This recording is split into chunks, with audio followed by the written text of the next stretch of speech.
Bismillahirrahmanirrahim. Assalamualaikum warahmatullahi wabarakatuh.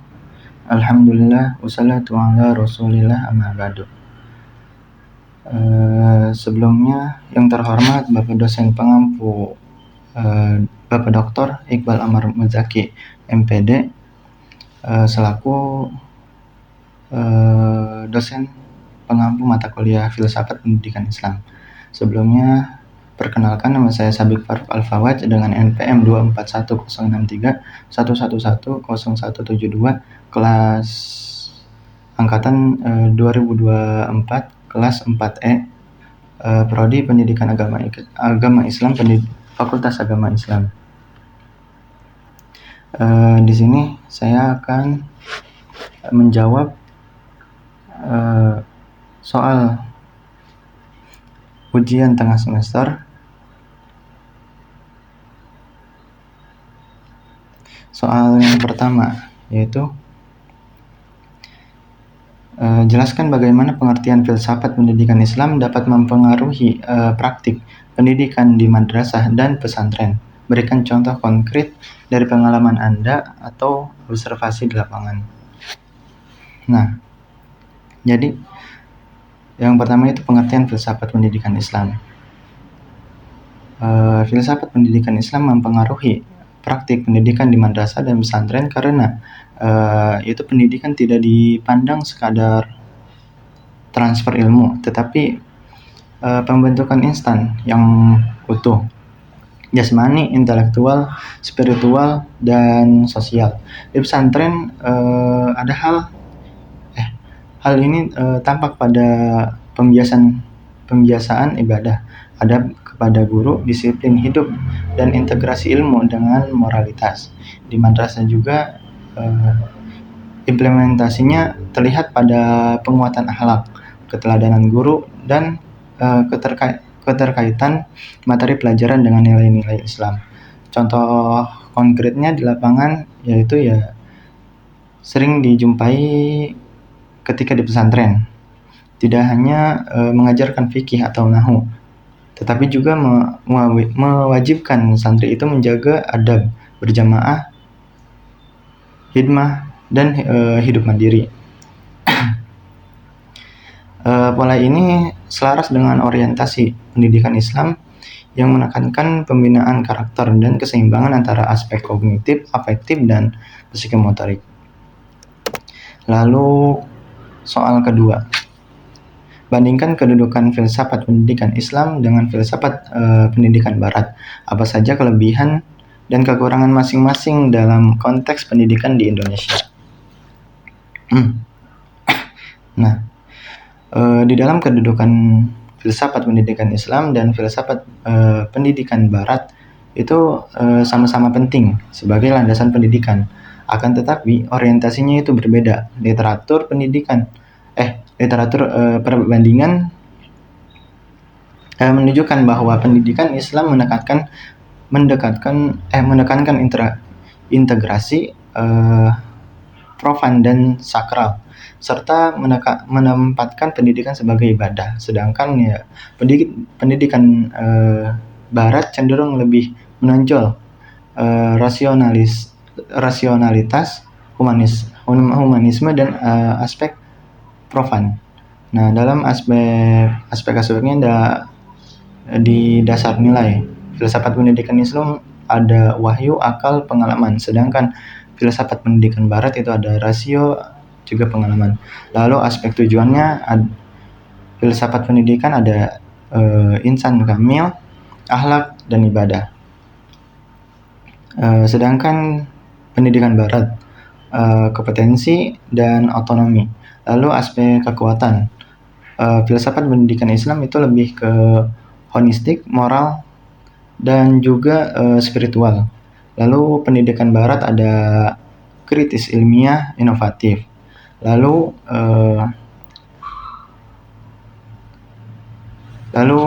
ada kelemahannya. Nah, kelemahannya pendidikan Islam beresiko normatif jika kurang. Lalu pendidikan Barat bisa kering spiritual. Nah, lalu ada kelebihan dan kekurangannya. kelebihannya itu dari keduanya itu ya, pendidikan Islam adalah kuat dalam pembentukan karakter dan ketahanan moral.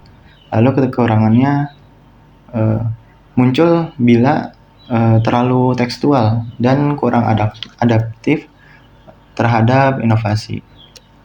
Lalu soal selanjutnya, jelaskan kerangka kerja yang menggambarkan ruang lingkup filsafat pendidikan Islam, sertakan elemen-elemen penting yang harus dipertimbangkan dalam pengembangan kurikulum pendidikan Islam. Nah, jawabannya, kerangka kerja ruang lingkup filsafat pendidikan Islam umumnya mencakup 3 dimensi utama, yaitu ontologi, epistemologi, dan aksiologi.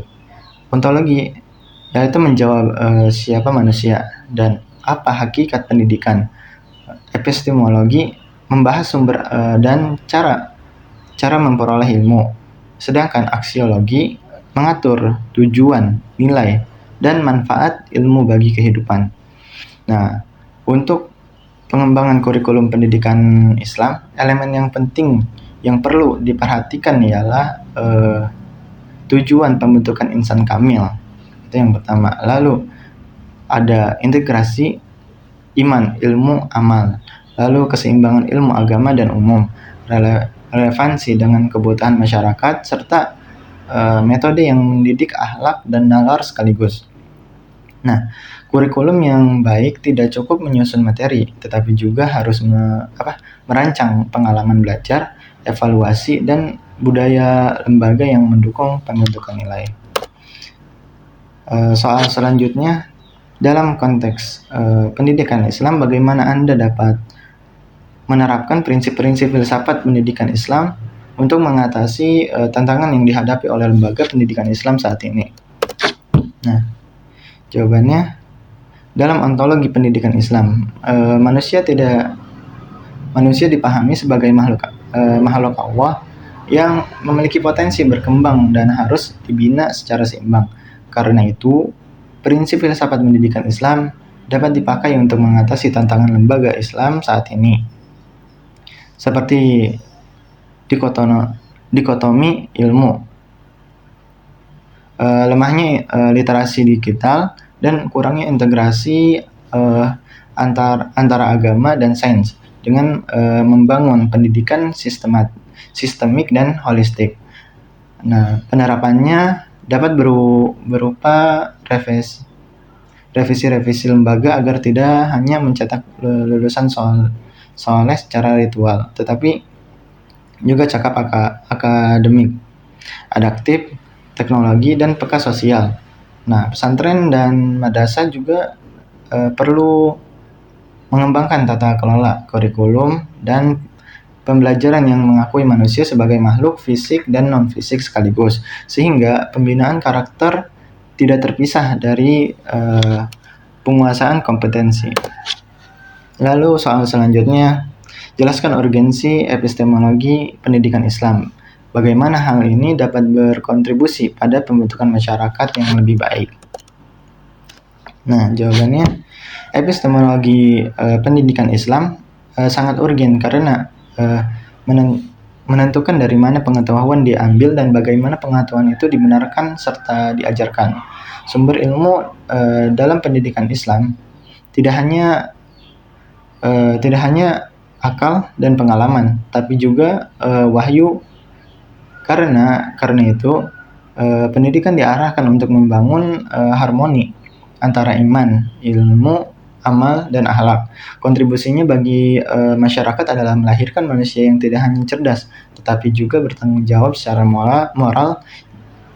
Nah, jika epistemologi ini dihidupkan dalam pendidikan, maka ilmu itu menjadi alat perbaikan sosial, bukan sekadar pencapaian akademik, sehingga masyarakat lebih adil, beradab, dan berorientasi maslahat. Lalu soal selanjutnya, tinjauan aksiologi pendidikan Islam yang ada saat ini. Apa saja pendekatan yang paling efektif dalam meningkatkan kualitas pendidikan Islam dan mengapa. Nah, aksiologi pendidikan Islam saat ini menekankan bahwa pendidikan itu harus menghasilkan generasi berkarakter, kreatif dan berkapabilitas. Dengan nilai sebagai pusatnya, pendekatan yang paling efektif itu adalah integrasi keteladanan, pembiasaan akhlak, pembelajaran kontekstual, dan evaluasi yang hanya mengukur pengetahuan, tetapi juga sikap dan perilaku. Nah, pendekatan itu efektif karena pendidikan Islam memang menekankan ilmu sebagai sarana ibadah dan pengabdian, bukan sekadar instrumen kerja. Nah, bila aksiologi dijalankan dengan benar, peserta didik itu bukan hanya pintar, tapi juga mampu menggunakan ilmu untuk kebaikan diri dan masyarakat. Lalu soal ketujuh, jelaskan rancangan program pendidikan yang akan Anda buat yang mengintegrasikan hakikat manusia dan hakikat pendidikan dalam konteks pendidikan Islam. Nah, apa saja komponen utama yang harus ada dalam program tersebut? Nah, program pendidikan yang mengintegrasikan hakikat manusia dan hakikat pendidikan dalam konteks Islam sebaiknya itu memuat 4 komponen utama, yaitu tujuan, isi, metode, dan evaluasi. Tujuannya adalah membentuk insan kamil. Isinya memadukan ilmu agama, ilmu umum, dan penguatan akhlak. Lalu metodenya itu partisipatif, reflektif, dan keteladanan. Untuk evaluasinya itu menilai aspek kognitif, afektif, dan psikomotorik. Untuk contohnya dalam rancangan programnya bisa berupa program tarbiyah holistik dengan kegiatan pembelajaran kelas halakoh akhlak, terus proyek sosial, literasi digital Islam, dan pembinaan ibadah harian. Program seperti ini sesuai dengan pandangan bahwa pendidikan Islam harus mengembangkan manusia secara intelektual, spiritual, dan sosial secara terpadu. Nah, soal terakhir dalam konteks demokratisasi pendidikan, bagaimana Anda melihat peran filsafat pendidikan Islam dalam menciptakan sistem pendidikan yang inklusif dan adil? Berikan contoh implementasi yang relevan. Nah, dalam demokratisasi pendidikan, filsafat pendidikan Islam berperan penting untuk menciptakan sistem yang inklusif dan adil karena Islam menekankan kesetaraan, keadilan, dan partisipasi.